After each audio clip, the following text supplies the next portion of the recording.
I actually think like we could say this even before starting. Like I don't know about you guys, or we can start with this. It doesn't matter. But like I think I'm like very I think as dark as like the subject matter is obviously for like the series and the class. I think this is going to be an extremely fun episode like series simply on the examples alone. Like I think the examples are going to be so funny.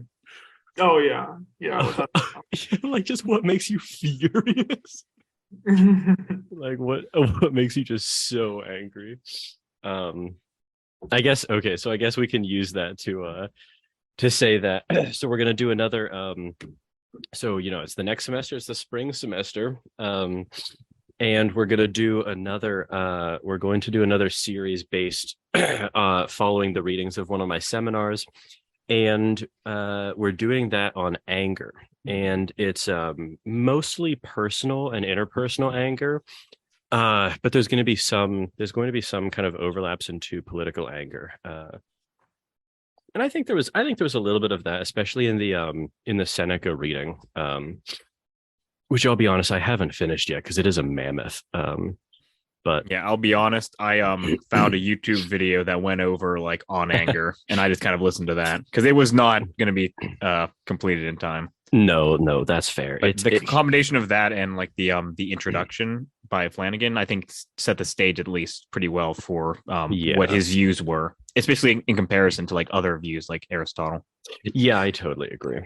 Yeah, for that one just specifically, if we're gonna dive into that, it'd be nice to like read over sections and then read to them. You know what I mean? Yes, absolutely. Like if you encountered sections you found interesting, we can go over them and that's what I'm gonna do. Absolutely. React. Yeah. Just for this time specifically, because I didn't get back into Pittsburgh until like 4:30. So yeah, no, I agree. I was been tired in Pittsburgh, and I I took a still nap. didn't get it. So, No. Like I think that's completely understandable because I mean, I'll just say this like for the listeners, we're just talking about sort of three different texts, but we're really not going to treat them like systematically. This is almost just a way of like getting the topic off the ground and like getting some, I don't know, like introductory questions and just like, a good way to start talking about things and thinking about things. But we're looking at the introductory chapter of Owen Flanagan's compiled piece. It's called Introduction, The Moral Psychology of Anger. And then two pretty famous pieces, I think, from ancient Western philosophy, a section of the Nicomachean Ethics by Aristotle and On Anger by Seneca, who I think is, I don't know, Seneca is probably the most famous Stoic philosopher. Maybe there's one that like is really obvious that I'm missing, but well, Marcus Aurelius. Marcus Aurelius would be probably the most famous. No, you're although it's kind right. of hard to probably outside of philosophy circles. You know what I mean? Like I would say Marcus. That's probably true. Yeah, that's probably true. And like from what I understand, I don't think this is necessarily as true in philosophy, but like in the popular culture, like Stoicism is making kind of a big comeback recently. Like I've seen a lot of, I don't know, there's like popular like podcasts and shit on it, and like there's a lot of YouTube videos that come up in my feed about it. There are a lot of YouTube videos actually. I agree. I've noticed though that it's sort of had that like sort of corruption that Buddhism has gone through. Where like every time I see Buddhism like talked about in like popular culture outside of like, I don't know, like Sam Harris's like app or whatever, like that meditation app that he has, which I actually think is really good. Like Buddhism is talked about as like a almost like some sort of like a corporate hack. You know what I mean? It's like reduce stress by meditating and get ahead of your competition or whatever. It's like, no, you're totally missing the point. Yeah, utilitarian Buddhism. Yeah, exactly. Yeah, it's like capitalist Buddhism. Yeah, it's wretched. But like the corporate elites just to whatever end. You pop it, pop it like but like I don't know that Stoicism has gone through like exactly that sort of a degradation, but I'm sure I'm just also missing like the most heinous stuff that's going on too with it. But like, okay, so I thought it would be fun, maybe even actually before we start talking, because I think I had like a few introductory questions that I think would be fun just to talk about almost like pre-philosophically, even though we've read these kind of readings. And then after that, I think we can just talk about like whatever we found interesting from whatever and just get some like ideas on the table or whatever. Okay. But here's I'm actually very interested in asking you guys what the live issues are as we kind of move through this series, like for you personally, because I think like I don't know, it's hard for me to come up with like this may be one of the most practical things like in philosophy you could ever read about. You know what I mean? It's like this is like a daily emotion that is central to like intrapersonal, interpersonal, and like societal, political like consequences. So I don't know if there's like, I was just, I was wondering if there were any sort of like live issues that you found particularly engaging, like when you were reading through these, and I'll just like give one for myself. I feel like I'm fairly right now, and this could obviously change, but my like kind of second order desire of my anger is like very ambivalent right now. Like I clearly experience anger like probably a little bit more often than like the average person. Um and sorry, there seems to be like a lot of obvious like downsides to it, but there seems to be some obvious upsides too. But like I'm very much in the point where like my mind is very, very open to reaching like pretty radical conclusions about like the role it should play for me in my life.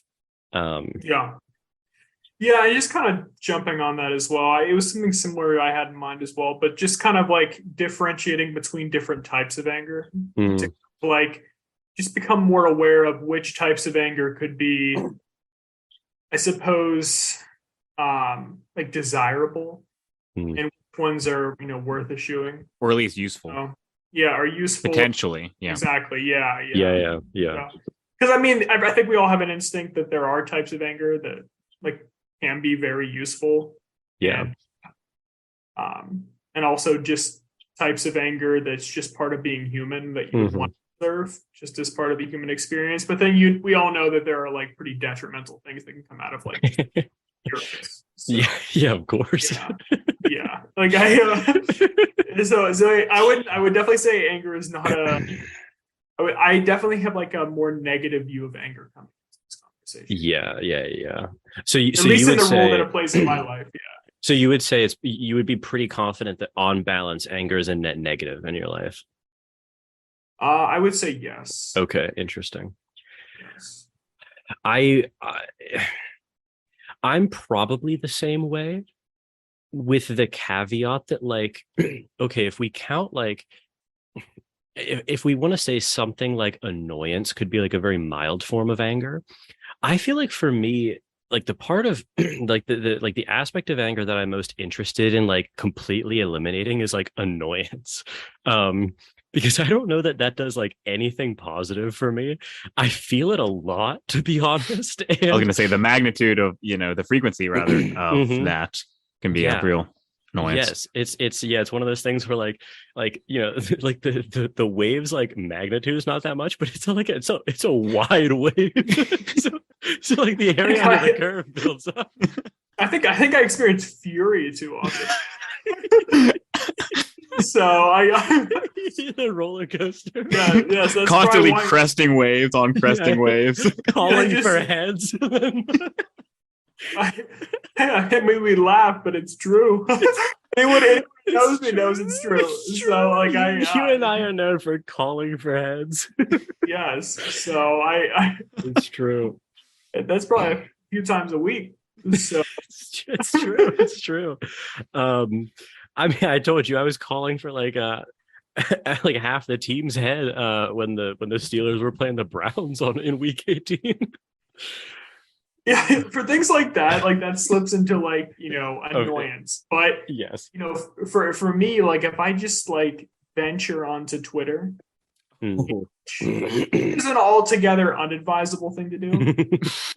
I will do it. True net negative right there. Yeah, exactly. I mean, stopping that alone would prevent the fury in all likelihood. But it's just like if I encounter just, I guess, any large sample size of public discourse, I'm likely to be furious. Yes, that's fair. Yeah, I feel like honestly, I might be prepared to say that anger could actually be a net positive in my life if I were able to like just completely cut out and remove annoyance. So that's like definitely a live issue for me as well. Interesting. I think I'm on more of the anti-anger end of the spectrum. Like I don't think, or I guess I'll frame it as I have not traditionally thought of like anger as being a positive influence. Like I think I lean, like going into this at least, lean towards more like the Stoics in terms of like the anger, even if you can conceive, and the Stoics might not all agree with this, but like even if you can conceive of a positive effect of it, like you really shouldn't be relying on it because it's unreliable inherently. So I am interested in a couple things specifically though after just reading like introductions. One is like really dissecting anger, the different types of anger, the different situations of anger, and also like the correlative anger and the possibility of like kind of excising like the negative correlations to like behaviors, things like that, while keeping something, if that's a possibility at all, like psychologically. And then also it was the most of mine is going to be like at a personal level, like intrapersonal that I'm interested in, I think. But I am curious to see, just like in the little snippets that Flanagan introduces, like how we should view it on a population scale. Because there were just a couple like sentences here and there, but I had like some questions about because I I already admitted, like I think that to a certain degree anger is kind of like not really controllable, or at least I'm skeptical at it. So add more people there, people less control, the average person in large numbers, and I start to become very skeptical. Yeah, that makes sense. That's where I'm at. I really don't see anger as being a positive influence on my life currently. And I don't really foresee, again, like the readings can definitely alter some perspectives depending on how we frame like the anger, because some people seem to include it very broadly, and there's a lot of like translation issues from like Greek and Latin. But for the most part, I'm probably, I anticipate myself being still on that like more Stoic side. I'm imagining like somehow you're just convinced to become like the most rage-filled person of all time. Something clicks. Yeah, exactly. Like you're just like knocking like plates out of waitresses' hands. Like, I told you, no salt. Giffin has a disposition though that strikes me as being less angry than me. Like yes. I think that's fair. I think I have the lowest area under the curve. That's the framing, or the. I believe it. That's just what strikes me as true. Yeah, that's something that's been developed since probably like high school. Just like the way I've unarticulated and not really guided by any specific philosophy or philosopher, but the way I've just developed based on my experience. I read the philosophy of anger. On anger. Yeah. Of Mr. Anger. Yeah. Like, Luciferian code. I will say this. I think that the most, because obviously I experience like a lot of different negative emotions and some that are sort of more like, I don't know, like venomous than others. But I think that for anger specifically, I think that the angriest that I ever get is always directed at myself. Like it's always in the context of like, if you're just looking for pure, like what is the highest amplitude of anger that I reach? It's when I'm like playing racquetball and I like miss a dumb point to like potentially lose the game. Calls like for heads. Like calls for my own head. Like the rage that courses, like I feel it in my quads, like the anger. Like that. I because frequency wise, I would say that the most common form of anger that I feel is like I would just like just anywhere from mild to severe annoyance, or like being like very perturbed. You know what I mean? Like that's the most frequent, which is also the kind I would like to get rid of, because I think it's like very, very intrusive. Yeah, intrusive. It's just that's what I was thinking of. Yeah, it's unpleasant. Like it doesn't do anything. You know what I mean? It's just like it's just draining. Very. Yeah, but I would say that my peak amplitude is that. But I'm curious, especially for Adam, who also is a very angry person. Do you think that your peaks are do they tend to be self or other directed? Certainly other directed. Mm. Yeah, certainly other directed. Oh, opposite end of the spectrum. Interesting. Yeah, okay. yeah. I mean, like I'll get angry at myself, but and I'm sorry, you think it so you do think it's anger too. It's not like one of its like a neighboring. It's not something like because I was thinking like I can be like I've like despised people like extremely strongly, or like been disgusted. You know what I mean? Like extremely strongly. I'm just curious if like you think it's like, you know, anger. I guess let's make sure we're on the same page that despise and anger are like those are those two truly separate? Might be magnitudes. I was thinking there was, when I said despise, despise was almost like kind of something in between disgust and anger, but maybe it's close enough that we could call it a type of anger. Yeah, because disgust is clearly different, but despise, it's like that seems kind of synonymous, at least in my usage. Yeah, like if I despise someone, I hate them, and there's a very strong word for being very angry with them. Yes. Oh, but I don't know. It's a little more detached, I suppose. Yeah, I guess it's true. It can be. Yeah, it can be a lot more detached. I don't know. I'd have to think more about. I feel like you could use despise in a cold way. You could almost like very flatly say like, "Oh, I despise that person," but not be angry. Yeah. Yeah, it's the vehement passions, not the I mean, I mean, these aren't articulated like discontent. Yeah. There's no like metaphysical like anger hanging out there. You know what I mean? And you know, it could be just, you know, a conceited trait of my own, but I'm really the biggest villain in my story. So I do. Wait, repeat that. I missed that. I said I may be conceited, but I'm rarely the biggest villain in my story. So that's fair. That's at least phenomenologically true. Yeah. So I mean, like whether it's I'll be very angry at something I read, or you know, an interaction I had. You know, for me, like I typically go like, I mean, I guess like in sports, I'll get really mad at myself.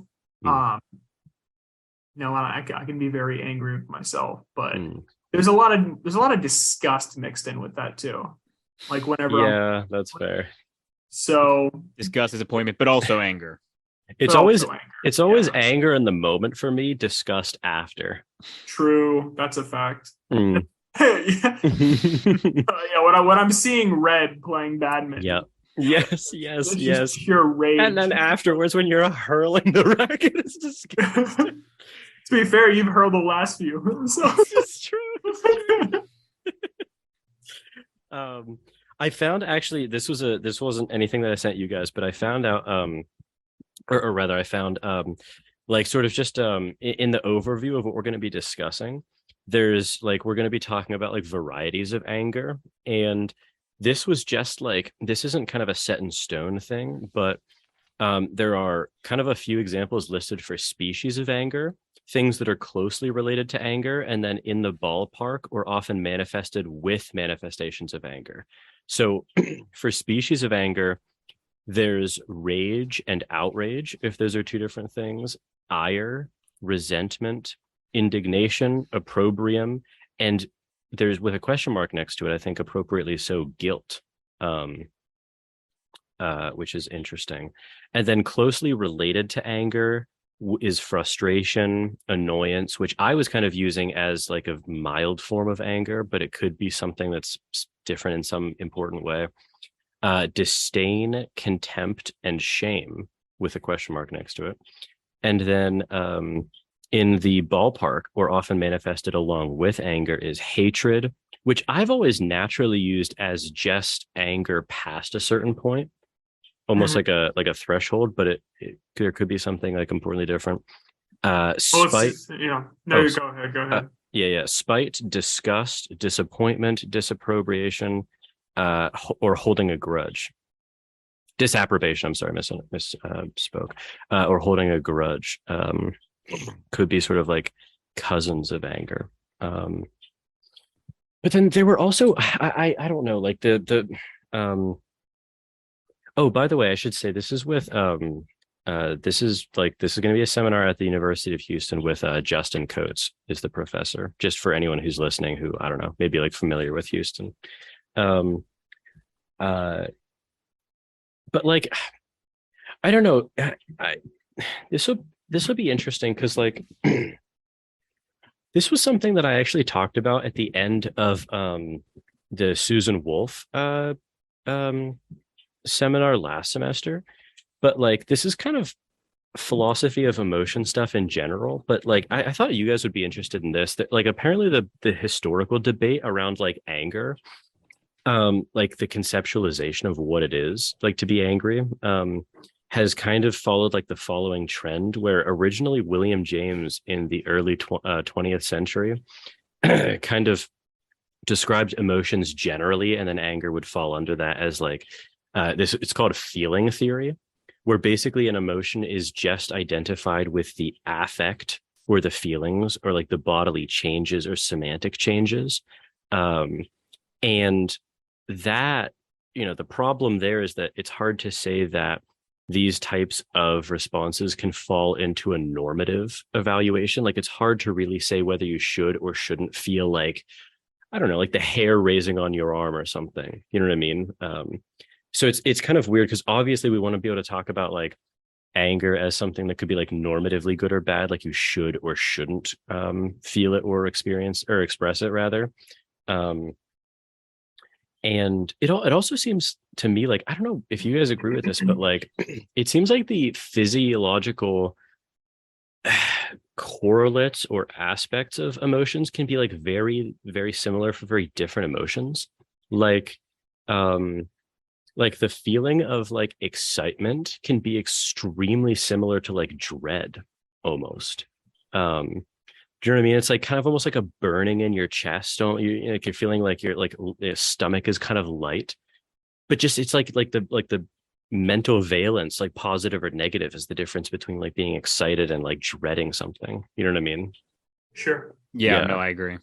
So after that came judgment theory, which is claiming that an emotion is identified with the judgment.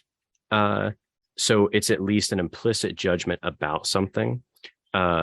So basically, like it's an evaluation, I guess, that like that has content. So like X was wrong. Like being angry about something is finding it wrong, which I think the problems there are pretty obvious too, because then it's like you can act angry. It seems obvious that you can act in ways that are like classically identified with anger without being angry. So that seems to kind of fall flat. And then after that came hybrid theories, which combine various aspects of the feeling and judgment theories. And then most common today is what's called perceptual theories, which is to see someone's behavior in an evaluatively rich way that explains why there are feelings associated with those judgments or observations. So it's like pretty much an analogy to literal perception. But like it's sort of a way of seeing something.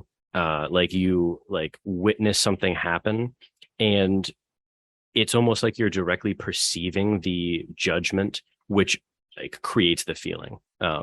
And like this is actually something that came up. This came up in Seneca, I think.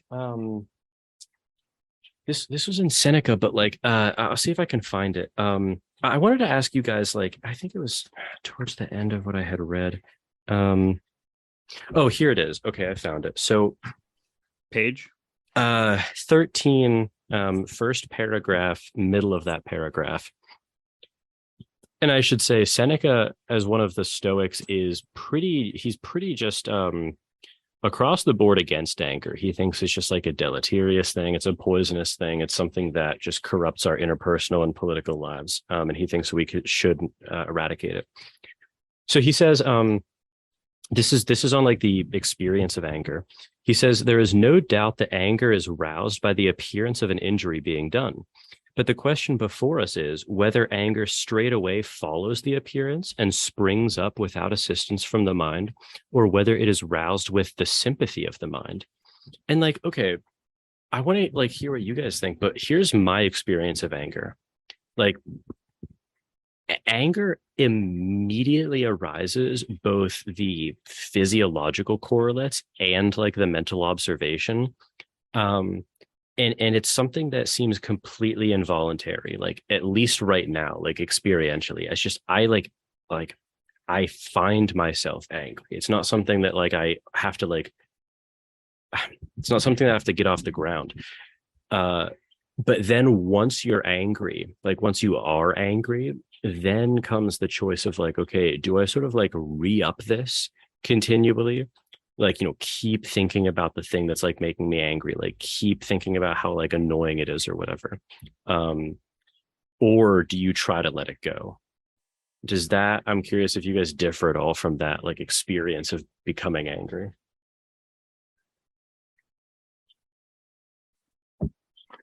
I mean, I don't really have some sort of like internal dialogue where I recognize that I can either just let it go or I continue to feed into it. Like I just do one or the other. Like I don't ever like pause in the midst of like one of like my rageaholic moments. If I'm like New York Times comment section, like reflect like, but what is this? You know, I'll often just times like feed into that. You know, yeah. If it's annoying enough, then I will just leave. But yeah. So yeah, that makes sense. It's weird because like I definitely notice myself like I'll involuntarily like continue to feed into it, but it's definitely something that like there's a more obvious way in which like I have the ability not to do that. It seems like I don't have that ability to like the initial kind of like, you know, like the initial blip of anger almost is something that, you know what I mean? Like there's no way that I could imagine getting that to go away. No, of course not. Yeah. That's it's entirely involuntary. Yeah, it just seems like experientially, it's like something that just comes upon you. What about you, Giffin? Because you are the most peaked degree. The resident deficient in the framing of one of Flanagan's works for all our series. Thank you for that. Yeah, no, I definitely like there like in just like an instant of anger, like it definitely just kind of comes about, right? You've just or something happens and it's like, you know, there's no debate or dialogue. It's like you just feel the anger, right? You feel the heat. But if you think about it like in the long term, I think there are some like things you can do to kind of like pre-assess what you're going to be going into, and then in that kind of way modulate the anger. But whenever it is experienced, yeah, it's just like you're then angry. Yeah, that's a good point. Like, and then usually I think the opposite of Adam, perhaps, but I try not to feed into it. Yeah, no, Adam's like good. Shoveling coal into the furnace. Giffin's putting like a lid over the pot. No, like I'll see a flame like a mile away and I'll dart to it and start shoveling dry leaves right in. So no, I mean, Giffin's right in both senses there, where it's like I have before certain. Honestly, I did this within the last month actually when I was, you know, we can talk like after this podcast about the specific instance, but like I did go into it just like, okay, like I tend to get annoyed pretty quickly in this situation, Yeah. I'm going to make an active effort not to. Mm. You know what I mean? So it was like, okay, like Yeah. I need to just, kind of assess and kind of nip the annoyance in the bud. If it comes up at all. But it comes up even less frequently if I'm just cognizant beforehand, as Giffin said, Right. of things would otherwise annoy me, except for the fact that I'm like recognizing beforehand that I shouldn't allow them to. Right. So I think there is at least based on my understanding of like the sentence you read, Jordan, from Seneca, and the sentence after as well. I think there is an element of mind involved. Mm-hmm. Yeah, it's but definitely like it's more of like kind of like a like you think about it afterwards, or you think about it like in a kind of long run changes. But like in the instant, like there are definitely times where you're just like angry and like it came upon you, and then like afterwards there's the decision of the mind whether to like do it or not. Right. Yeah. So it's about how much like your attention is going towards like the observations about, the environment, about making you angry and whatnot. This episode of Plato's Cave is supported by my friends at New Lane University. New Lane University is an online university that offers an Associate of Arts and Bachelor's degree in philosophy at a truly affordable price. The program is self-paced, flexible, and competency-based, allowing you to fit it into your schedule. I've had several listeners reach out to me over the years and ask about more formal philosophy training that doesn't require moving across the country or physically going back to school. If you're someone who is interested in philosophy beyond the self-taught method, New Lane University may be the perfect accessible, low-cost entryway into academic philosophy. You can earn your degree at New Lane wholly online and fully at your own pace. And because New Lane University is accredited by the Distance Education Accrediting Commission, your degree will count in all the ways that professionally matter. New Lane's learning model is different than typical undergraduate teaching. You're able to learn at your own pace, and at the end of each course, you're evaluated through a standardized interview with a course evaluator to see how deeply you've absorbed the material, not measuring your ability to merely regurgitate information like typical exams do. It's an education model built for the student, not an antiquated education system. If you're a longtime listener of Plato's Cave, I recommend researching more about New Lane University. You can do so at newlane.edu. That's newlane.edu. I'll provide links to their philosophy program in the description of this episode. Thank you to New Lane University for supporting this episode of Plato's Cave. Yeah, and he has like a lot of arguments that basically like anger is a very voluntary thing because, and I thought these were weird arguments. He has like a lot of arguments where he's like, for if anger is involuntary, one would be angry all the time because there is no shortage of things to be angry about. Like, therefore we know. It's like, well, no, that doesn't necessarily follow. You know what I mean? It's I agree. It all depends on what you're being presented with or what your mind occupies at that minute. Yeah. I'm not constantly occupied, by everything that could make me. So otherwise, you'd be like a supernova. Yeah, put me into an asylum at that point. It's like sitting in a room by yourself, you're just thinking of unrelated things that could set you off if you were in that situation that you're not. Yes, that's true. That already happens occasionally. It's I'm sorry, continue. Yeah, you struck a chord with me there because I didn't know what you're gonna say. I'm sorry. No, but like if I am in the mood and like I'm not saying it's going to be like an often thing, but like if I'm just like in a surly mood, I will imagine scenarios. Me too. That would make me furious, dude. And I'll feed into it. Yeah. When you catch yourself doing that, it just like I'm like, what the fuck is wrong with you? Like I ask that to myself. I do ask that to myself if I do that because I'm like, what are we doing? Even now? I do that. Even you do that, Giffin? Yeah. Like lower frequency, I'm guessing, but no, I do that. He's one of us. It's like worst case scenarios going through your head for situations that like the precursors haven't even existed yet. Dude, but even if the precursors, like a lot of the time, it's because the precursors do exist. Like I have been annoyed, and by someone's behavior or whatever, and I'm just how could this escalate? What would yes. I mean, just like I will like find myself like when you awaken from that stolid stupor, you realize like I'm like physically amped up by it too. Like I'm like experiencing like the physiological sensations of anger over something that literally didn't happen. Yes. Right.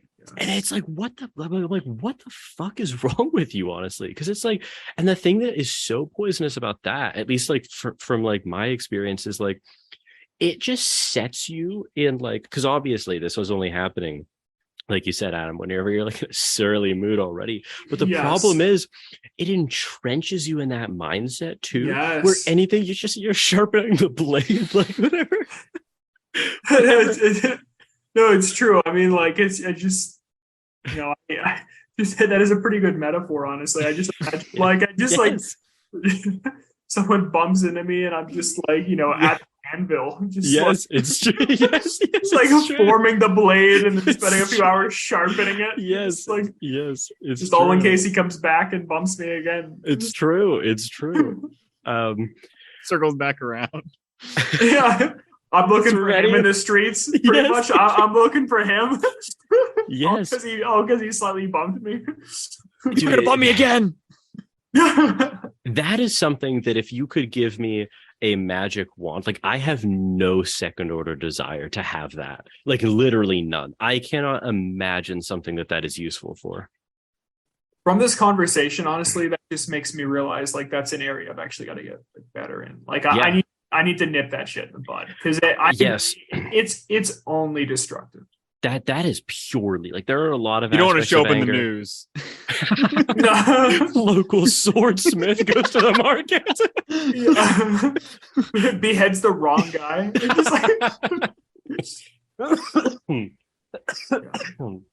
I thought it was the guy that bumped into me. He was coming back. I swear it by the old gods. And the new. Severs the newsman. Severs the newsman. I'm not even like held in captivity. I'm just like just getting an interview with the sword man. Channel 4. Wait, there was something that you said, Adam, though, that like struck me as very interesting a while back. Okay, the idea of and you kind of like touched like a lot of the Seneca like Stoic stuff about sort of like just getting rid of anger, like this is a really negative thing. It just really reminded me of the Summers 2007 paper we read on the objective attitude. Remember, like the idea that you could adopt that in whole. It seemed to me that like there were just a lot of echoes of Seneca like that showed up in that, and we just obviously didn't know it. But like the idea that like you almost said that I want to talk about was like pre-committing almost to like not being angry, and like the analog in the Summers paper. Remember, he sort of talked about like the pre-commitment to taking the objective attitude with like certain people. Like, okay, because I'm trying to think, because I've 100% done that before, like, and it does work. Like, it does. But here's my question, because you almost seem to say that for you, because here's kind of how I'm visualizing things. Like, there's an initial blip of anger, and kind of the level that it reaches is going to be determined by the heinousness of the act, right? And then from that like initial blip, there's sort of like you can kind of like maintain it to various degrees, or you can try to just let it go. Now, like, but I even went further. Let the flame die. Yes, and you were saying like there's not even. I honestly contend that for me personally, like the frequency of the blips themselves actually decreases, not even just the curtailing of blips in general. Like I just, if I go into it, just, okay, here are things that will typically annoy me, but just objective attitude. Be mindful. But these are just going to be facts of what occurs. Yes. Because these things are not beings happen. Deserving of blame. But yeah, there's one framing. But they just will happen. So like the idea that I'm going to go in there and get like annoyed or just angry about those specific things doesn't make any sense. So I won't even get annoyed. Like lower magnitude, lower frequency. My experience of it is that most of the time, the best I can hope for is that the peak of the blip will be lower, and also it'll be a very quick dissipation. So it'll just be I'll sort of like it's hard to come up with examples that obviously we can talk about, but like like some recurring thing that like always annoys me, and I'm just like, look, we just same story as you, like this is going to happen, like let's just not like just don't let this bother me, right? And I just it happens, and I almost feel like there's that like very almost like almost like the ramp up itself is like something that I can't change, but in like the ramping up I almost like catch it and like not push it down, because that, but it's more of just like a not engaging with it. Release. Yeah, but it's really it's difficult for me to not even have that activation at all. Depends on how predictable the event is. That's true. You can be surprised, but like for me, like if the event is just downright predictable, like it's more likely to happen than not. Mm-hmm. If I just go into it with that mindset, like it's almost like a recognition that it came up. It was like, okay. Yeah, like check. Yeah, as opposed to like that's been done. Yeah. But if it's like something that doesn't typically occur, then it's like, okay, there's the blip. I'm for the curtailing. Okay. So it's Yeah, because that, like the hypothetical, just ruminating about like things that could happen. That is something that like I could imagine someone saying like, well, it's a recognition. Like, I don't know. Well, actually, I mean, I kind of think this to some degree, at least. Like, well, it's like I know that you guys know that like. I'm obviously like one thing that motivates me is like identifying things that are wrong in other people's lives and being like, not that for me. You know what I mean? Like that's a problem. I can see it very clearly in this other person's behavior. Like, I don't want to do that, And I almost I almost feel like annoyance can be the emotional analog of like, well, there's this behavior that's going on. It's very annoying. Like, it is like, it's like, bothering other people. And like, here's this recognition of it. Like, but honestly, you don't have to get annoyed. Like, you don't have to, I feel like there's no reason why you have to like keep allowing yourself to be annoyed in order to just like bank that. You know what I mean? As like a lesson learned of like, okay, this is something that annoyed me. If I were to do it in the future, it would probably annoy other people. So just don't do it. You know what I mean? Like, I don't know that you need to like suffer the experience of being annoyed over and over again in order to get that.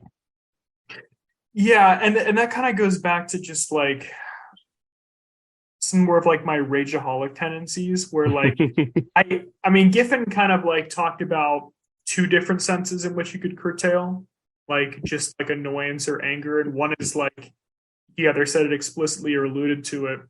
It's just not putting yourself in those situations and like which situations like will annoy the hell out of you. So it's like, for me, it would be good, like you said, to maybe like take away, a recognition of like what annoys me and why, but then not continually put myself back in that position.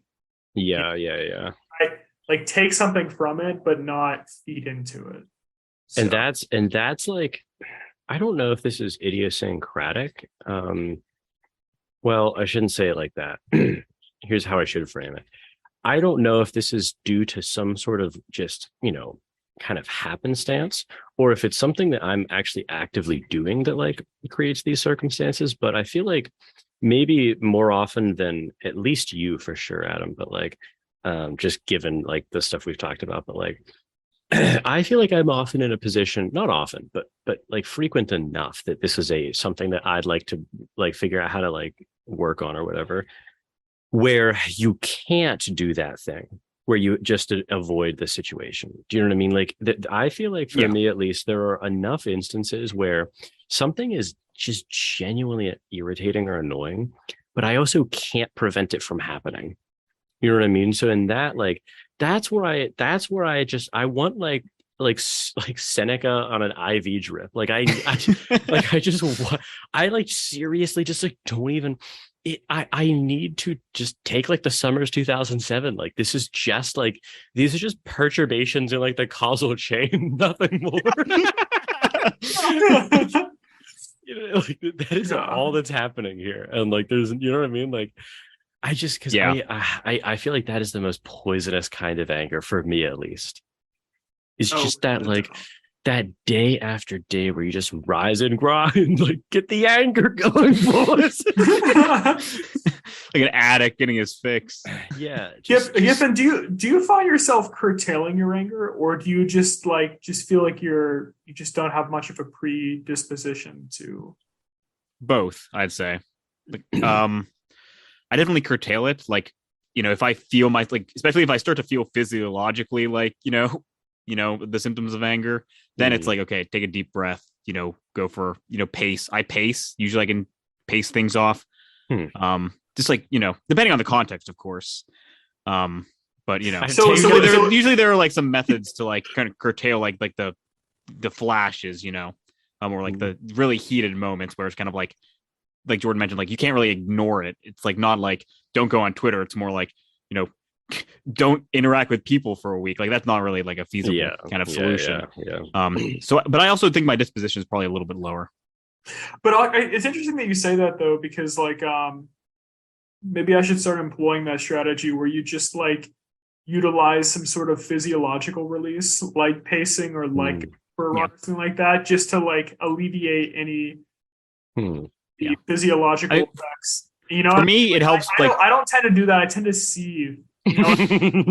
Stew. No. Yeah, so maybe I should like start going for runs or whatever. See, wait. A question for Giffin though. Like, okay, so here's, I've definitely utilized those things before. Like when I can't shake something, the thing that happens way more frequently for me is this just like blip.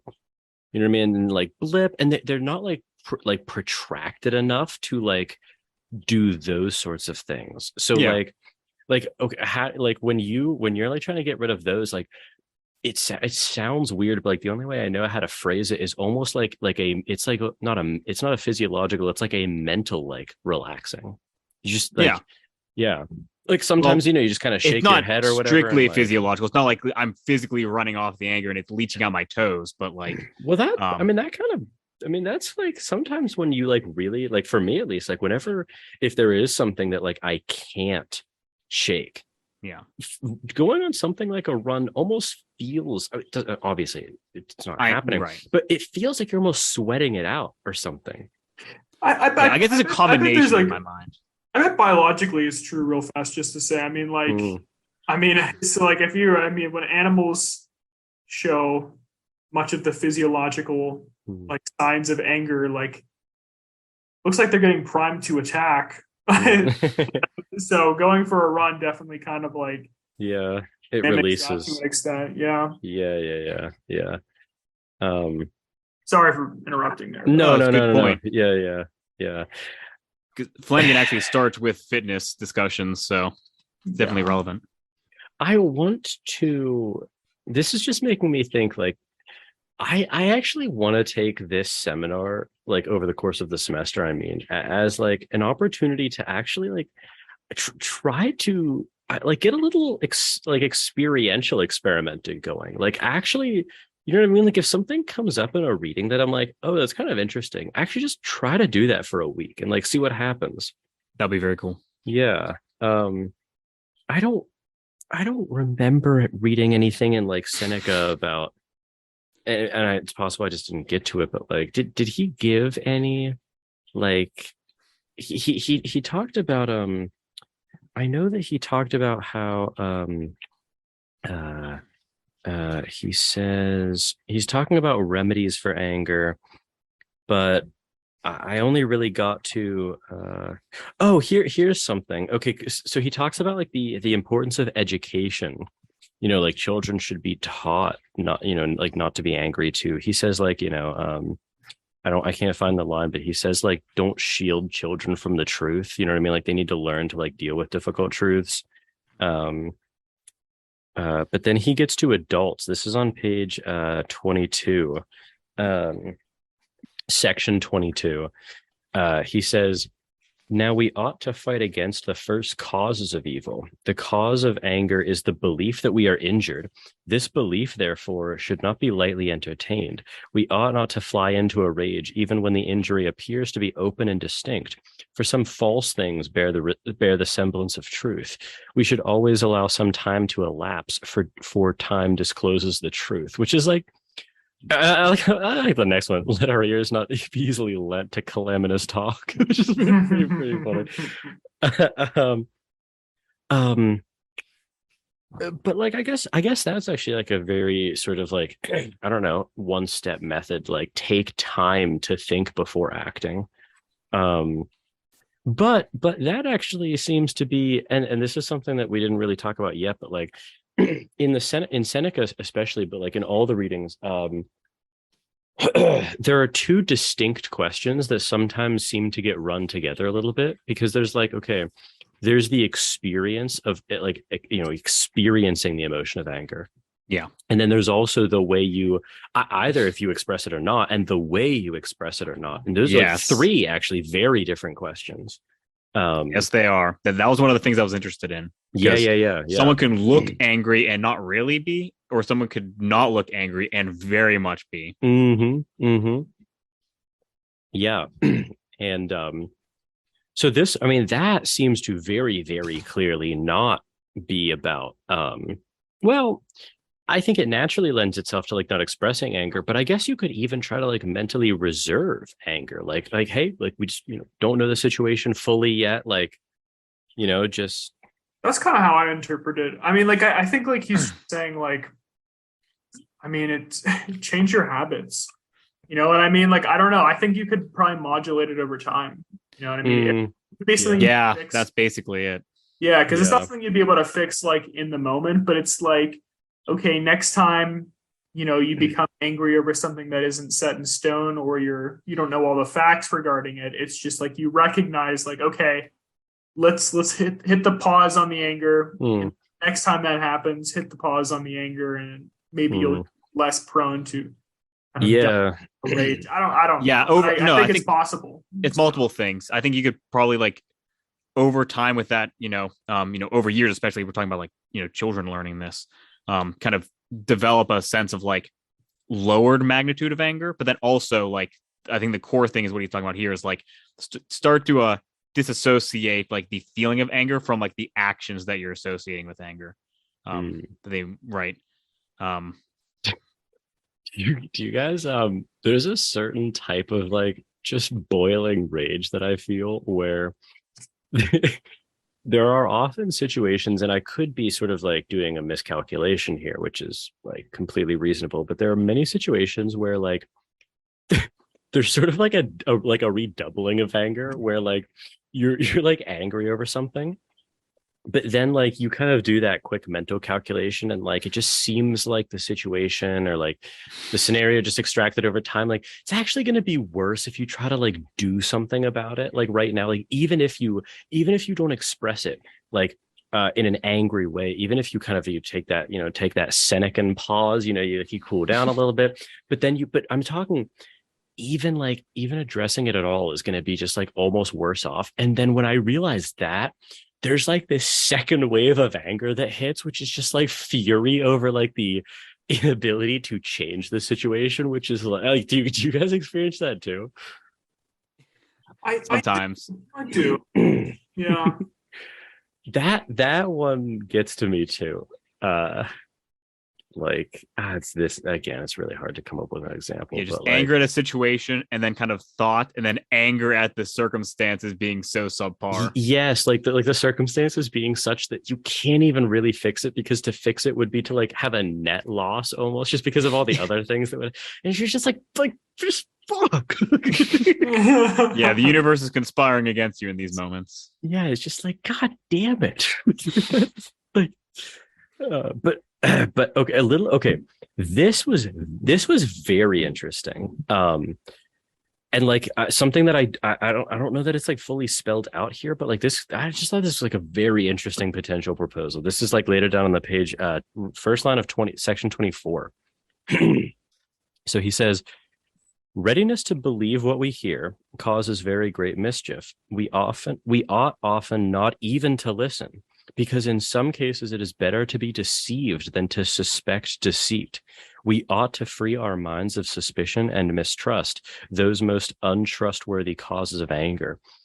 And I was like, I read that, and I was like, okay, that's actually like a very kind of unique and interesting proposal. And he's almost like advocating for a removal from like angry activities altogether, because he's making the claim, and I'm not sure that it's wrong, that like just a net in like the net balance, it's better, like even with the costs of not even engaging with these things, to like you're almost like a non-participant in classically anger inducing activities. Like I like, okay, if oh yeah, Giffin. Oh, I was gonna say, like, he gives a couple examples after Oh, that. oh, he okay. Like just like very minor things. So I think that contextualizes a bit, because I think it's easy to be like, why you should like just be like kind of oblivious. But no, his examples are like where you're creating like the slight, like another did not ask me to dinner, and it's like Yeah. kind of like, you know, you free yourself of the suspicion and mistrust associated with that. It's like in the absence of like, you know, real knowledge, like just like you know, about a situation, yeah, don't like engage in kind of that kind of like negative thinking pattern where you're starting to like apply imaginary you know, blame and anger comes from it. I like the one that's two before that. That one would not receive my kiss. Yeah, I saw that one too. I think given the context, though, it being Roman. No, I know, but it's it's so funny. But okay, well, okay. He does make an extremely good point in this paragraph, though, because it's like I will find myself like, once again, like it's just if I'm like in a surly mood, like I will like, you know, assume like that I was purposely slighted. He didn't receive my kiss. Yeah. but it's like, in reality, like it's probably not the case. Probably not. Yeah. Because like he's saying like, okay, like suspicion will never lack grounds. You know, it's so true. You know what I mean? So it's not that like truest thing that's ever been said. Yeah. So it's like it's not that that's not a plausible like, you know, interpretation of the, but it's just like, but you don't know. Yes. Like it's very possible that like it wasn't. You know what I mean? Like that it wasn't intended. Yeah. So, which is actually like that is like very different than taking something like the objective attitude, because it's like the objective attitude is taken in the face of like, even when you know it was a wrong, then it's like you're degrading the person from like an agent to just something like, you know, perturbations in the causal chain, right? But this is almost saying like, it's almost like he's almost advocating for like unsubstantiated and like unwarranted, but not in a bad way, like charitability or something like that. You know what I mean? He's just saying like, always assume the best until you know it not to be the case. Yeah.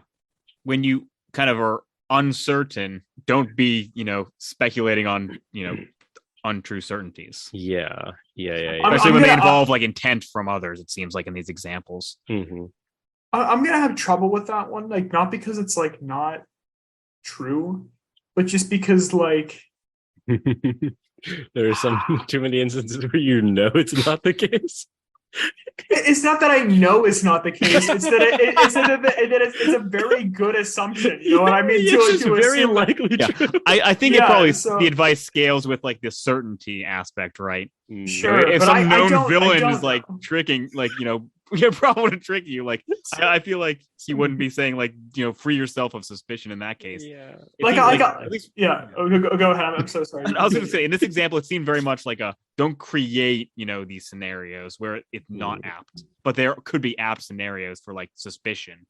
That's what I gathered from this, at least. Like, have you guys ever laid out like, okay, like like, why would someone have done that? and then you just create like the list of like 3 or 4 reasons why they could have like done that. Each more egregious a slight than the next. Yeah. You just go through and you're just like you kind of just like reasonably like rule out some of like kind of like the benign reasons, and you're kind of just left with just like the wicked one. It's often the case that for me, at least, I narrow it down to one of 2 possibilities: extreme villainy or extreme negligence. Like, it's always those 2, and either way is like, I'm pretty angry about both. But it's just like, it's like, okay, does this fit like this person's pattern of behavior? Like that's like a question I often have for somebody, because it's just like you can like, I mean, you guys both know I'm like the worst communicator of all time. So the thing is, you could resent me for like my poor communication skills, but you can't feel like personally slighted. It's hard to even feel anger. Honestly, it's just it's true. Sprinkler got me wet. It's like, what are the odds? It's like, what did I think the rain cloud would do? The causal chain acting again. No, the causal chain acting. No, but you know what I mean though, where it's just like no slight was intended personally. Yes. You know what I mean? Right, like this, it's more like just like a fault in personality, which is a little more like abstract, at least for me. Like I can forgive that in people, but then like who people are. You know who people are, and it's like if their behavior doesn't fit that, and then like you put out some other reasonable reasons, but then like you end up with just like, okay, they must have been like a bastardist thing, you know what I mean? Like you arrive at that, but yeah. No, I know, like I know what you mean, because it's like I've had those situations where I'm like, I don't know, I'll think about like I don't know, like especially when you're getting to know people, like I don't know. This happened with like I don't know, I think this happened with like one of my professors, where he said something and I was like, oh, was that meant as like, was that like a derogatory comment or something? Was that like, you know what I mean, like, am I like, is this not going well or whatever? Yeah, this has totally happened before. Like I was even talking to you about it, Adam, and then like, you talk with that person again, and you realize like, oh, that's just sort of just like either the way that person talks, or like it's just like sort of a phrase that they, you know what I mean? Then you're like, oh, there's like, but you know what I mean? I mean, you hear it in a context that was like positive, and you understand then like, exactly. I guess the analog there is more of like anxiety, where it's like, oh, it's like, is this not like relationship not going well or whatever? You know what I mean? Like, but I think the analog for anger is pretty obvious. This is like a complete aside, but the worst is when somebody doesn't understand like your personality quirks. like I still have like this one friend from college who like will try to reach out like fairly often, and like you guys know that like I'm not capable. Like my mental bandwidth is so low physiologically. It's so low. So like I don't get back, and then they'll be like hurt, and then I'm like this is not not learned from all these years. Like it's like it's if you either accept it or you don't. You know what I mean? Like I set your expectations reasonably. It's true, because like I'm literally like if I get back to one person at night, I'm just like, it's a miracle. I go to bed with a wicked grin on my face. I'm just like, I got back to somebody. I'm like, because it's like I'm a moral saint. Like it's just like so yeah. But I don't know. So like I do excuse that in other people, because if I didn't, I'd be a criminal. You're a wicked man. Yeah. I'd be a truly wicked man. No, it's true. It's true. It's like gravely offended if you don't respond in 5 minutes. Like, what the fuck? No, but like this person like will be upset, and like weekly, and I'll be like, you need to understand the context, and also like the intent, by judging their character. I think the intent is a kind of a big thing in this section. In the what's weird though? Okay, so like here's an example. Okay, so like with you, Adam, like it's not even like there's almost like no, like at this point, there's almost like no even like negativity associated with it, because it's like I literally just know, I don't even know what I think about it, to be honest. Sometimes it's just like this isn't even like, it's like an amoral, it's like in the amoral realm, you know what I mean? It's just like, it's neither like you're not even like praiseworthy when you do respond. Like it's true. It's true. I mean, but my point was that like, yeah. But here's something that is like very curious. But there are other circumstances where that doesn't happen for me. So I'm thinking about like when we used to do the old podcast and like Teddy wouldn't do the readings. Like that was something where like in the same way that I could expect you, like I can expect you to like very rarely respond to a text. I could very reasonably expect Teddy not to have like done the readings, but my anger didn't dissipate at that. I think like, I don't know. I mean, I think if we had something planned, like if it's like we've got this podcast, I mean, like this meeting planned here at 8:30, then like I don't hop on at 8:30, and you start texting me and there's no response. I guess we're not doing it. Yeah, no. Failing to meet an obligation like that, where it's very clear, like there's no room for misinterpretation there. That's totally just like, unless there's an emergency, that's like sloth. Giffin, you just hit the nail on the head right there. That's like an obligation. Yes, yeah. I don't view texting that way. Like texting, like for me, it's like I curse the day texting was invented. I agree, dude. This is off topic a little bit, but like I'm here's the thing is like I have your disposition, Adam, where like, but dude, here's the I hate my phone. Like this, my phone inspires so much anger in me where I'm like, no, it's like anger and disgust, I guess, where it's like I actually really loathe how often my phone is in my hands. Like I truly hate it. But like I'm like almost like not sure what to do about it. Yeah. Here's what I would say about myself, and like I don't even know if it's like a valiant trait. I don't think it is, but it's definitely of my life. But like I'm like a very present person, I would say. So like for me, like if I just picked up this book, which I'm reading, like The English and Their History right now, very good book, by the way. But like if I just started reading and I receive a text from someone, I don't look at it. Reading this book right now in DC, I didn't respond to like any text. Like I respond to guys when I got back in Pittsburgh and say, hey, I'm still good for the podcast tonight. Yeah. Like I said I was good on Tuesday. I'll be here on Tuesday. Yeah.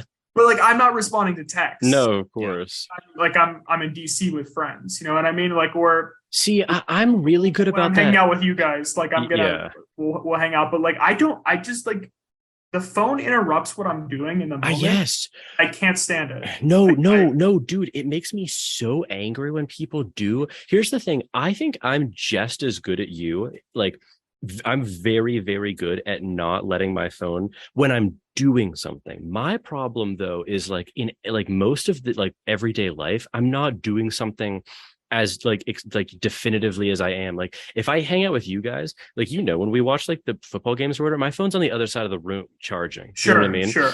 Like or when we play board games, my phone is away. Like I do not touch it. I don't do anything.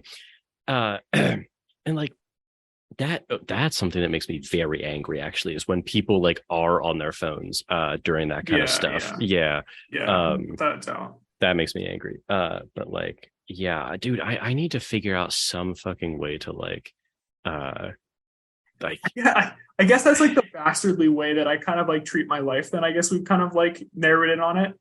So like I treat like every moment of my day is like definitively doing stuff as an event. Like I'm just like even if I'm just like tuning in like something dumb like Skip and Shannon, I'm watching this video right now. I'm watching Skip and Shannon right now. Like I mean, to be honest, that's actually not a way to kind of like frame. I think that's a better way to frame things than just sort of not. I feel like a lot of people, and me in like my worst moments, like don't really always know what they're doing. Yeah. Like, you know what I mean? People kind of just like, I don't know, almost like float through life sometimes, I feel like, you know what I mean? Yeah, I'm just kind of like you can ask anybody who knows me in real life. I am uncompromising on that point just It's because true. I mean No, it's true. I don't like being accessed anywhere any Yes. any Yes. time of the day. I'm like No, I know. Yeah. I'm actually considering getting rid of the iPhone, by the way. Shit. Downgrading? Yeah. Yeah. Damn. That's a bold move. Very Yeah. bold. Yeah, just to make it I want to have internet. Yeah. You need internet. Look up Yeah. things, but I'm convinced the iPhone is not a good thing in my life. So Damn. It's a net negative in mine too, but like I can't. It's very closely tethered to things that are like very critical. No, That's it's the hard true. parts. It's true. I know. It's true. No, that the like need and desire to like not be able to be contacted though. I don't know if like this has ever happened with you guys, but like in previous relationships, that's been something that has like perturbed the person I'm seeing. me too. You can imagine. Well, with you, my God. Oh, watching something here. He's having It's just like a TikTok of like weekend long affair. No, that used to be like a fight point. Like Yes. I mean, I've had arguments over it. yeah, I was like infinitely better than I am now too. Like I'd get back like after a couple hours or like Oh my God. If you started doing that with me, I'd be like, he's got a crush. No, but yeah, like I was pretty good. Like I'd get back to you that day. You know, That's crazy. Yeah, but like monstrous. They're like, you know, like what took you so long? I'm just like I'm not glued to my phone. Yeah. Like, No, like, I know. I not. know. One of the things that has definitely kind of influenced me, because like I have a job where like there are good reasons where I need to check my phone, and it has completely poisoned like my behaviors regarding no, it's bad. That's like gross. I'm like all the behaviors that you were disgusted at, like I'd engage in. Like even it'll be like late at night, and I'll hear my phone buzz. I'm like, okay, it was a work email, because like I'll know it's like from like my work email app, and I'll go check it. It's like I just need to like know, because like there's always just like this little thing in the back of my mind, like something could be wrong with like in like an equipment failure that like would need my immediate attention, or sometimes my boss just like doesn't really like time. Dude, that's brutal. No, it's like over 3 years. Like it has actually like made me like glued to my phone in ways that I really, dude. Like I will like turn off my phone and I'll put it somewhere and I'll like try to focus on the task, and then like something will go into my consciousness and I'm like reaching back for it, and I'm like catching myself doing it. I'm like, dude, holy God, it is not like it's not an organ. There have been it's times where like I've looked over and like contemplated laying down in the bus lane before, because I've opened my phone, been on Twitter, like closed my phone, and then like I swear to God, like without thinking about it, I've picked up my phone moments later and gone to Twitter, and I'm like you deserve like not even the like no court, no trial, like straight to the chair. Like no, I'm simply, this is one of the reasons that I like am I guess I feel like I was completely saved by like never getting into like Twitter or like Facebook, because like I know if I was like in it, I would be shackled. You know what the best thing I've ever done? The best thing I've ever done is, but here's the problem, like, dude, I don't know how to like, I guess it's just like choosing your values and then sticking with them. I deleted Instagram off my phone like I don't know, a year ago or something. Yeah. It is the best. I'm never on it. I will like check it on my computer every blue moon. And there's like messages that people have sent me of like, you know, just like sending me memes or whatever. There's just like all these things. And I'm like, oh my God. And then you realize like nothing. I used to probably spend like an hour a day just like scrolling through like the curated feed. And it's like, dude, I need to do that with more, honestly. The problem is like, it's fucking hard to do with Facebook, especially when you're like, I don't know, because like I'm starting to like look at like rentals or whatever. You know, like Facebook Marketplace is good for that. It's like it's too. We communicate via Facebook. No, they're tied together. That's the hard part. Like Instagram, like you can go without Instagram, right? Like, yeah, it's what do you use that for? It's just exactly. It's not a utility. It's like a pleasure and pain combo. Same thing for Twitter with me. It's entertainment. Like I follow like a bunch of philosophy people. They're posting like articles, like look at this, like whatever. It's just like I did download Twitter and I did try to follow like just people that like I wanted to get a perspective of, but I couldn't do it. Like I actually just like had to like delete the app. I'm like, I literally cannot trust myself. Like the negatives for me were just too overwhelming. You know what? I'm right I literally now. Couldn't do it. I hated myself. I had it for like a week. You know, live on the podcast. this is what you do. I'm going. I'm Twitter. Uninstall this app. Okay, I just did it. I just uninstalled it. I want to see if I just because Twitter is important for the podcast too, because I'll post shit. I like it. I've like many invites have come from Twitter. No, I recognize actively that by not engaging with Twitter, I am like foregoing a lot of like positive, but I just cannot fathom the negatives not encroaching on that. Here's what I think very quickly. Here's what I think is going to hopefully happen though. I don't get enough notifications where it's like I need to have it. So when I go on Twitter, it'll be either to like take a break from doing something and browse on my laptop, which is okay, or it'll be to post something, which is purposely. Yeah. Okay. Yes. All right. Yeah. I don't use Twitter, so you're just like the searcher. Well, yeah. No, it's true. Like I'll use Twitter only if I want to like say there's like a certain clip of like, you know, because people are always constantly posting like clips of like the NFL game. So if we want to like look up something to watch again, or I want to get like an immediate reaction to something, but otherwise I definitely use Twitter less than half an hour a week. Like, oh wow, I use it too much. I couldn't do. Possibly, dude. I you know what I would do right now if someone needs to make an app that can do this. Maybe there is. I want an app that can control all other apps on my phone. And I want it to do something where for a half an hour at a time, it just oscillates manually switching my phone onto airplane mode. Or maybe you could toggle the settings. Maybe you could allow for like phone calls because that's usually important or something. But like I want an app that like allows you to any phone call, or maybe you could do like text from a certain person, or like, you know what I mean? Like I would like set your parents could like reach you, or, you know what I mean? But like for a half an hour on and then a half an hour off at any, like it would just oscillate throughout the day. Like, no, you can't even like access these things. You know what I mean? Like the notifications wouldn't come up. Like, dude, I want that app. Yeah. Like I would sign up for that right now because I'm too weak to do it.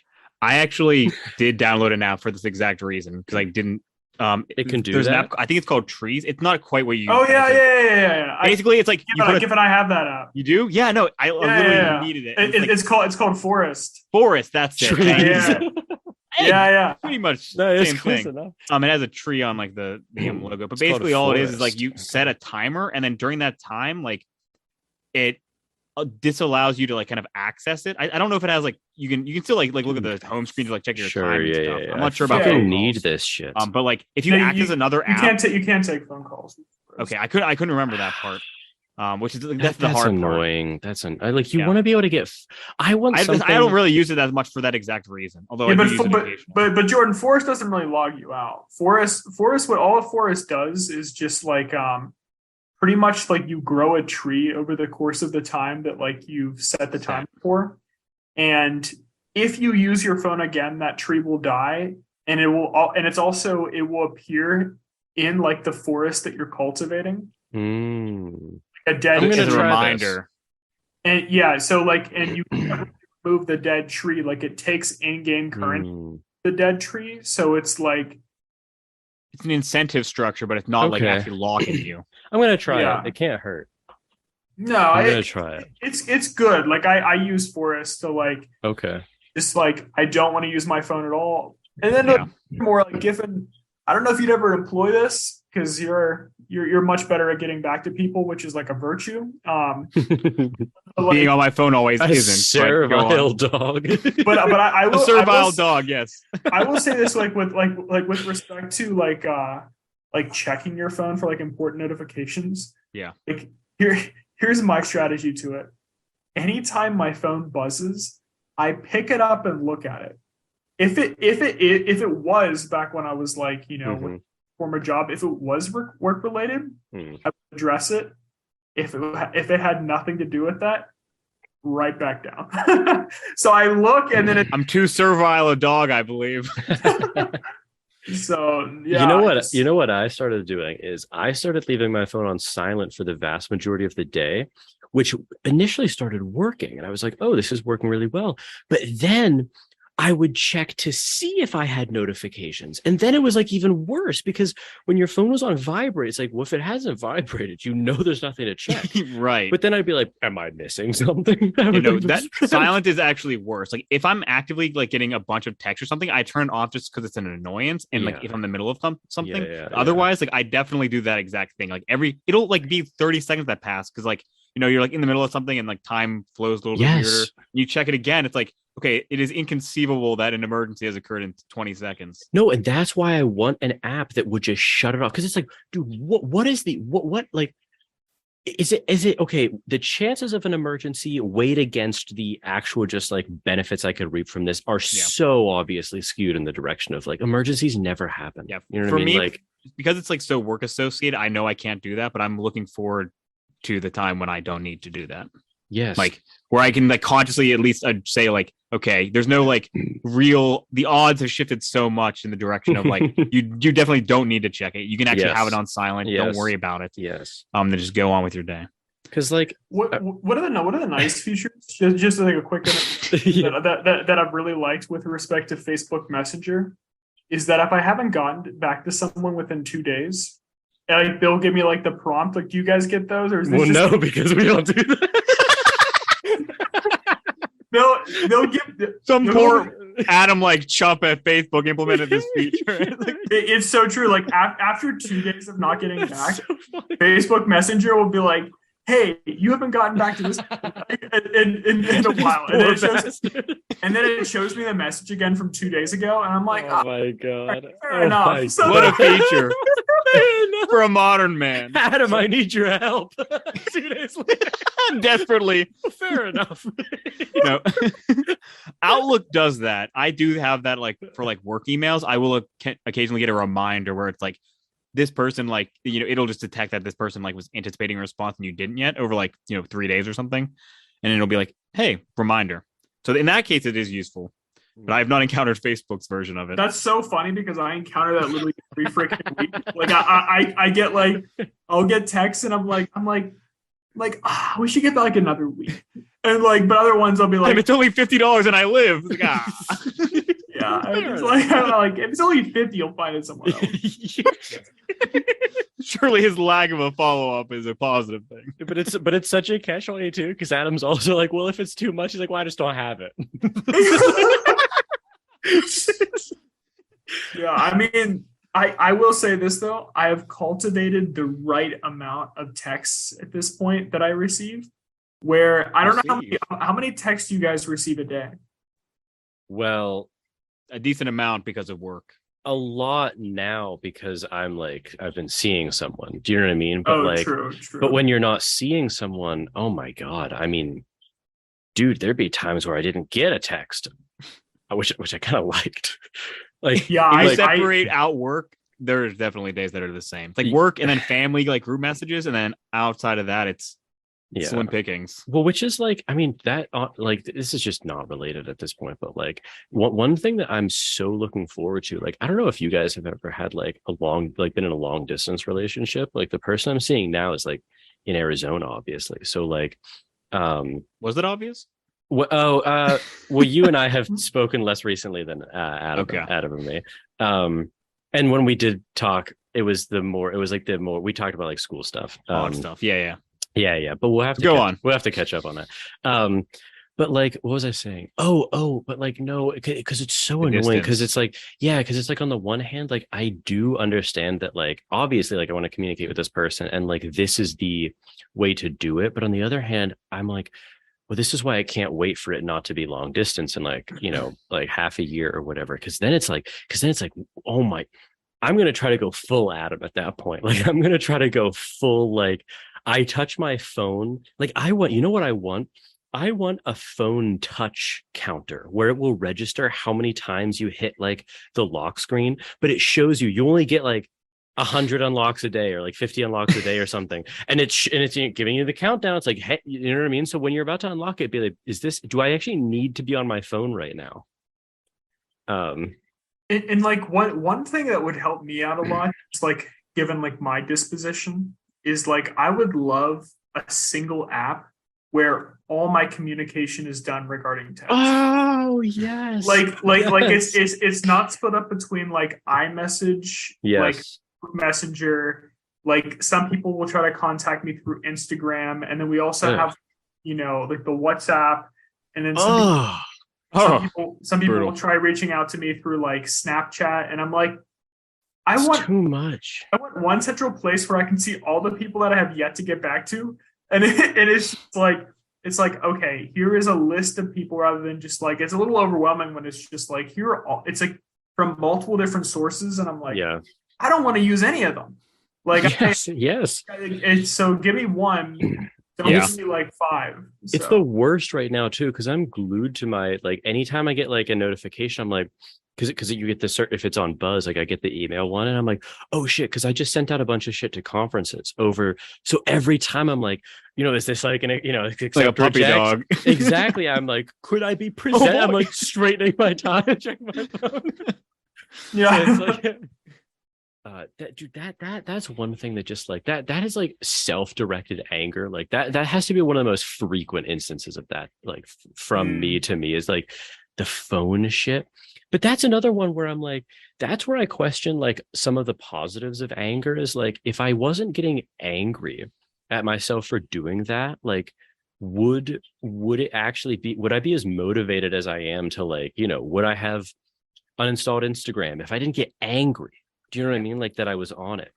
Yeah. So for me, like, I don't know if I feel angry, but I feel like disappointed and disgust. Really? No, I get angry with myself. Like, no, I mean, of course I do sometimes, but I don't think that's like the common thing. It's like I do it, I'm like, No, I like internally yell at myself. Like if I'm like just picking up my phone again, I'm like, no, like I do that sometimes. Yes, and it's like actual anger that I'm like experiencing there. I will. That is one of the. Adam, go ahead.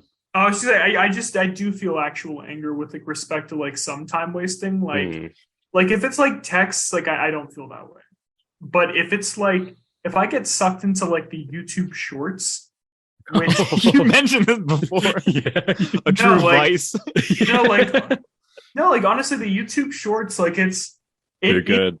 It's kind of like a tension crack for me, to be honest, where it's like, at this point, they've cultivated what I like. It'll just be like, I don't know, like, top 10 plays of the season. Yes. Or just, I'm just like heated moment, skipping Shannon or whatever. or just something that else I like or whatever, but it's just like a short little blurb of the best part of what I like to watch. And it's just, can't say no to that. Like it's so hard to say no to that. Even though I prefer long form videos. Yeah, of course. I second order desires are like, if I'm going to consume YouTube, let it be, edifying, and let it be a long form video. Yes. I remember when they first started pushing shorts, I like actively was like, do not recommend to everyone that came into my feed. Because like, even every time I like look at a short, smart, like is relevant. Giffin's wiser than us. I'm actually angry whenever I click on a short, even if it's like clearly relevant and interesting to myself. I'm like, I'm actually like, that's when I get angry.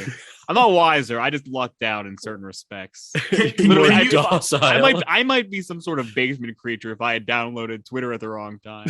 Honestly, though, like TikTok, I think with like TikTok and like the short stuff, it is so fine tuned because like audio visual and like so like processed, but also can be like short enough that it's just like the core of what you want to see. It is attention destroying. Jordan, actually, we talked about this briefly. Just like we did growing up, like developmentally, having that as like your major stimulus, and like at the phone any moment of any day is horrifying. Almost, actually, it's not. It's not almost. It is beyond horrifying. Yeah.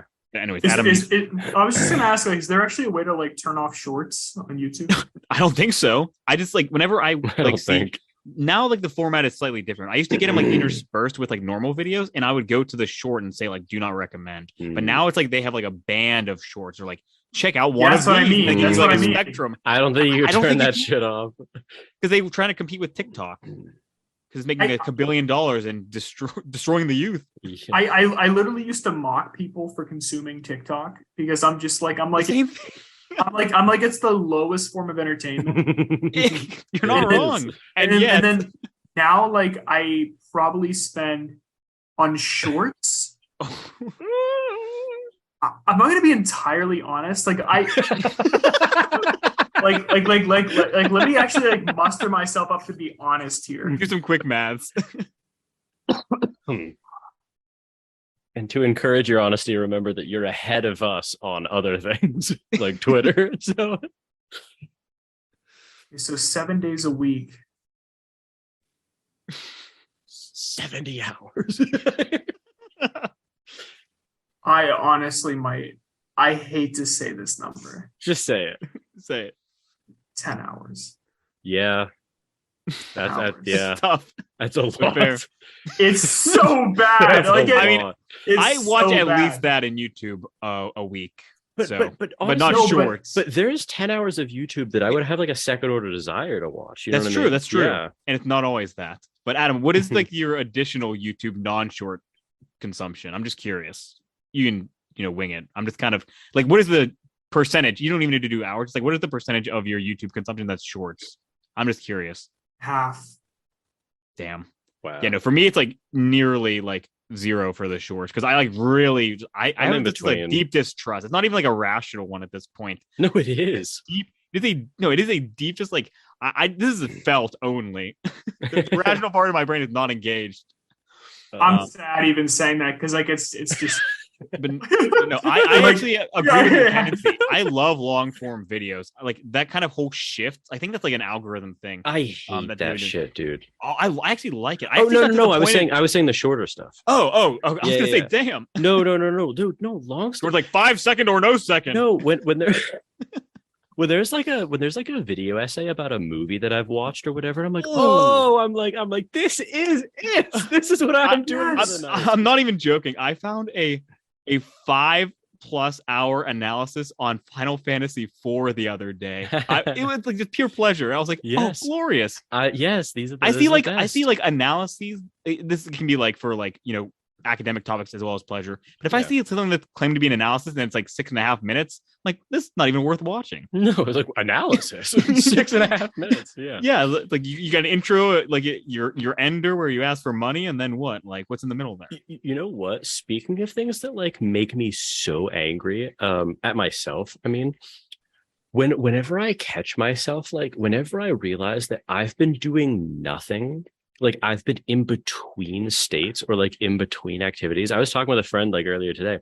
I don't do like New Year's resolutions or whatever, but like if there's something I'm trying to focus on, like stopping this semester, it's like existing in between activities or like in between spaces where like I've noticed sometimes, like, I don't know, like if my roommates, like the other day, they were watching a movie and I just like, we were all watching it together and I just wasn't into it. It just wasn't a movie for me. Like, you know what I mean? It was just, but I watched the whole movie. Like why did I do that? Like I wasn't, because I was existing like in between this space where I wasn't accomplishing anything productive, but I also wasn't enjoying myself because it was like Very a movie easy to idle. Yeah, no, like that makes me so angry at myself or whatever, like I've sat down to read and then I realized like I've kind of been like mindlessly scrolling on Twitter or whatever. I'm like, I wasn't enjoying myself and I wasn't doing anything productive. Like, yeah. No, like the things that make me the most angry are that. But like, yeah, I don't know. Like, I wanted to ask you guys though. I as general as you can make it, I thought it'd be very funny because I'm just curious. Like, I thought it'd be very funny to make a list of things that make us the most angry. And I like it can be at ourselves or at other people. Like that's one for me. But another one for me is like, here's something that like, I was gonna say I'm not proud of this, but I actually am proud of this. And no, and I actually, The only impulse I had to say that I wasn't proud of this was some sort of a conciliatory remark, but I don't even believe it at all. Like it is, I don't believe it in any way, shape, or form. Okay, it makes me so angry when people talk during a movie. When it's pretty bad. A recent experience. Yeah. But for anyone who's listening who thinks it could be about them, there's a lot of people actually who like do that, who have like That's noticed. true. Yeah. It is a bad habit. No, I know, and I'm like, because that goes back to like the singularity of focus thing. Like if I'm watching a movie, I want to like watch the movie, and if I'm not, then I like don't. You know what I mean? Like, and I hate the fact that like I'll do that thing where like I don't know if you're just like whatever, like, but like that's another thing that makes me like irrationally angry. Is when like people do that. Nothing makes me angrier than it's not even close for me, but it's self-satisfied ignorance. It's whenever like I see like either like like some sort of comment like made below like an article or some sort of YouTube video or whatever, where someone leaves a comment and they're missing so much context in their response. Yes. But then there's like that crying, laughing face at the end, where it's like beyond pleased. Yes. About their opinion. I'm angry right now. but you exist like so far above them, and you just look down and you're like, you can't comprehend how stupid you are. Like if it was like this kind of like yes. Just, I guess, humble ignorance, where it's like I here's my opinion on this, but I could ultimately be wrong or something like that. Take it with a grain of salt. Exactly, like this is my qualified. I look at that and I think like I don't feel any anger at all. No, I'm like. There's so many areas of my life that I know nothing about, or even things I think I know about that I'm probably wrong. You know what I mean? But it's just that's why I don't comment, actually. It's why I haven't left a comment like 5 years. But it's whenever I read those comments of people who were just so pleased with. Oh my God. But to any thinking person, they're a moron. It's like I just like, you know what I mean? Yes. So, yes. Yeah. They're everywhere too, those comments. That's why I'm so rage-filled.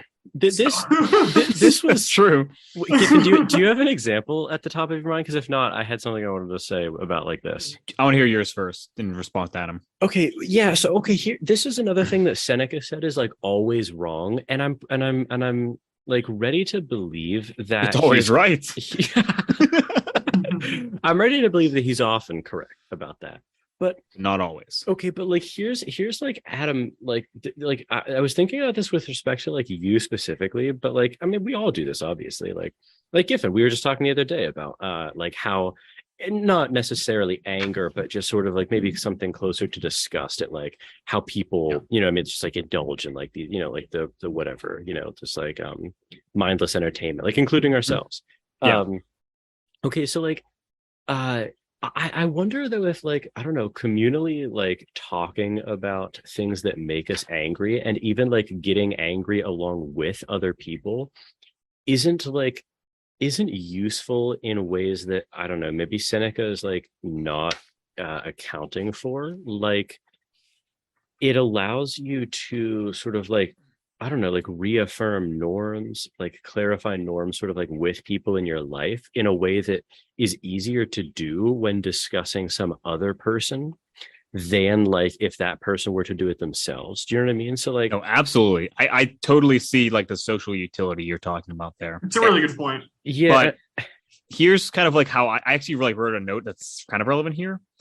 The way I think, Seneca would probably phrase it is that like, it's not that there isn't. Okay, maybe actually, I don't even know if Seneca would say this. So I'm just going to talk from my perspective because I didn't do the Seneca reading. I read like the introduction. Here's what Seneca would say. Here's what Seneca said. God damn. No. Here's what how I would frame it. Which I think is kind of stoic leaning, but I'm not sure if he would agree with it. Mm-hmm.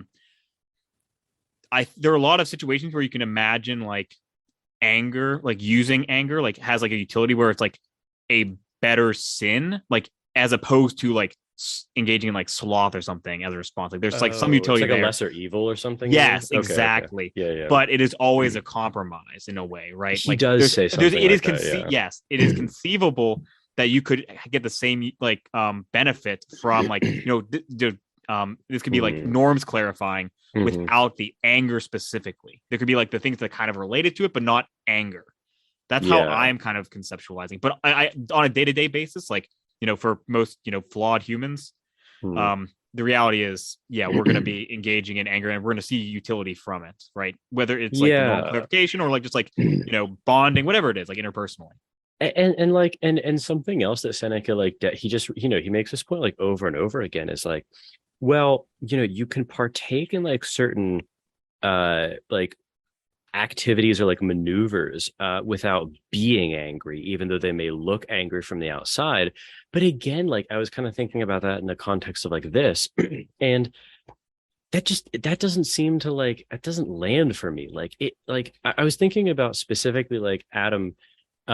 You remember when we were talking, this was like a while ago, like years ago even, we were talking about that situation in your grad lab where you were like fucked over by the grad student, and and I was like thinking about that experience where when you were telling me about like what happened, I was like actually angry in a way that I am not at all prepared to say is wrong. Like that doesn't seem wrong. Like it almost seems like there would be something wrong with me if I didn't. And like, moreover, I was thinking about it from your perspective and like, imagine if like, you were telling me about someone like, some villainy that made you angry before. And then imagine like, if I was like, well, it's just kind of how things happen.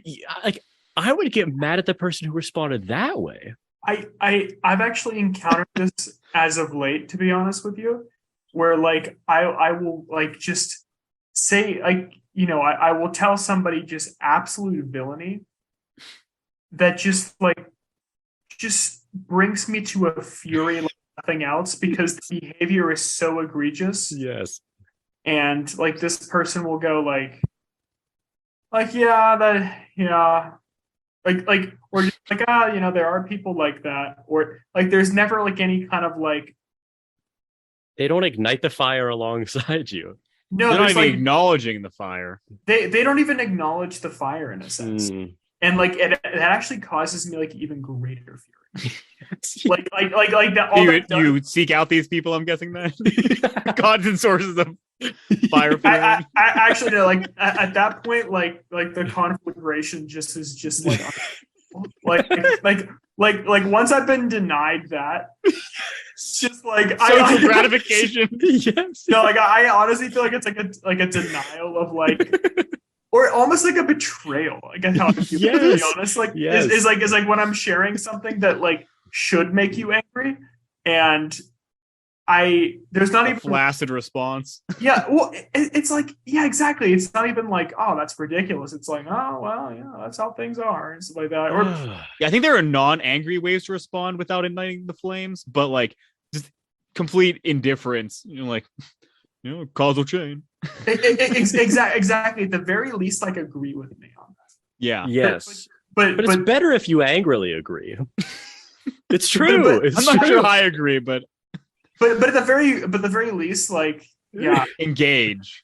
I've been in situations where like there's been like no agreement on like what's egregious and what's not egregious, and I'm like, that is such a startling moment too, when you were sure that you were going to find an ally and you encountered a villain. You just, or just conspirator, like or at least like a shelterer of a villain. Or it reminds me of like what's the like in Futurama, is it like the planet of neutrality? What are those people? I know what you're talking about. I forget. I don't remember that bit.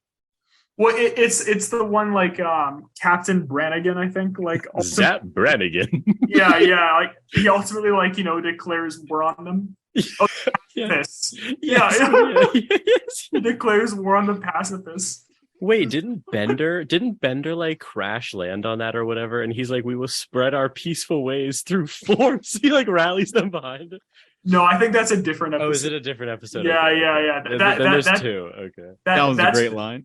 that's when he gets all those robots. Yes. Like he gets the robots together. Yeah. Oh, but no, I don't know. Like that's kind of like I was just saying. We were talking about this at the beginning, but like I feel like I'm a very mixed bag about. There are some kinds of anger that I clearly want to get rid of, like I said, especially annoyance over things so like you can't change, but then there are other types of anger where I'm like, I don't know, like. Do I want to eschew like that practice, for instance, of like, Adam, you tell me about like someone fucked you over or whatever. Like, right currently, I could change, but like currently, I'm really okay with getting angry in those circumstances. Yes, me too. Yeah. Although I am a rageaholic, so I should really. Well, it's almost like like the alcoholics, like. Yeah. I am okay with another one. Yeah, it's like I'm okay to have drinks on a Wednesday night. Just me too. I won't compromise on that. Yeah, it's like wine at dinner is like antioxidants or whatever. Not if you've had like a couple of brandies before. Yeah. The brandy for the antioxidants. Yeah, I don't think there are any there. No. That would be a pretty hilarious line, though. Just like, I drink for the antioxidants. That'd be a great line. But yeah, no, I don't know. I'm like that. That's kind of like I feel like that's almost maybe my most live issue is just figuring out like, well, maybe there's two. Okay, first figuring out like what kinds of anger do I want to keep and what kinds do I want to eschew. Then secondly, and maybe even more importantly, like, okay, how the fuck do you actually like, I don't know, like robustly do that? Like how do you enduringly do that? So I don't know. No, that's a huge one of mine too. Yeah. Yeah.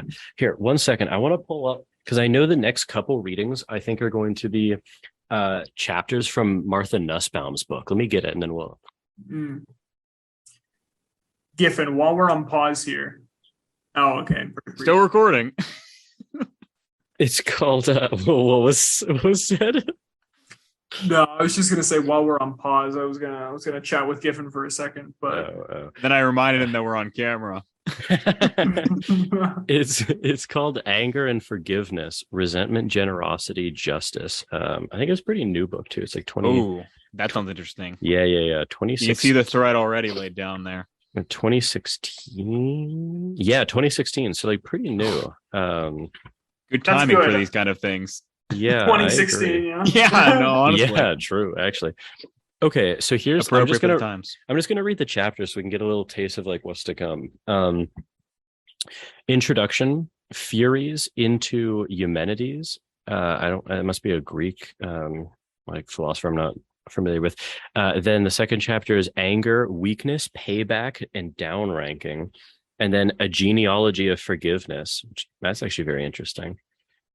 Intimate relationships, the trap of anger.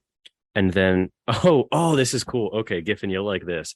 Chapters 5, 6, and 7 are the middle realm, Stoicism qualified, the political realm, everyday justice, the political realm, revolutionary justice. Ooh. And then conclusion is the eyes of the world. Okay, this sounds very, very interesting. That does sound interesting. I am very curious to see how this kind of like expands out into the into population. Yeah. Beyond the personal. If I remember the syllabus, I think we're going to be reading this book over like the next 3 weeks or something. So it's like a third. Yeah. Cool. I very much like those chapters. Those sound very interesting. Sounds very good, actually. I can't wait to get to Revolutions. That'll be very interesting. Yes. But yeah, I think we can wrap it up here. I think this, I'm excited for this. Good to lay some of the groundwork, just kind of like absolutely. That was a great introduction, by the way, by Flanagan. I really enjoyed that. I agree. I think that was very good. I think that was very good. And it wasn't all like Western either. It did a good job of like introducing other perspectives that were like useful. Because the little section on like the Japanese and the German and etc. That was good. Yeah, and the Buddhist view and the Stoic view. Yeah. Yes. Yeah. Aristotle down. Yeah. Yeah. Very solid. Looking forward to every subsequent reading we do. Yeah, definitely. I hope listeners are too. So tune in next time for a continuation of the series. If you enjoyed this episode of Plato's Cave, please support the show by researching New Lane University. You can find out more at newlane.edu. Thank you to New Lane University for supporting this episode of Plato's Cave.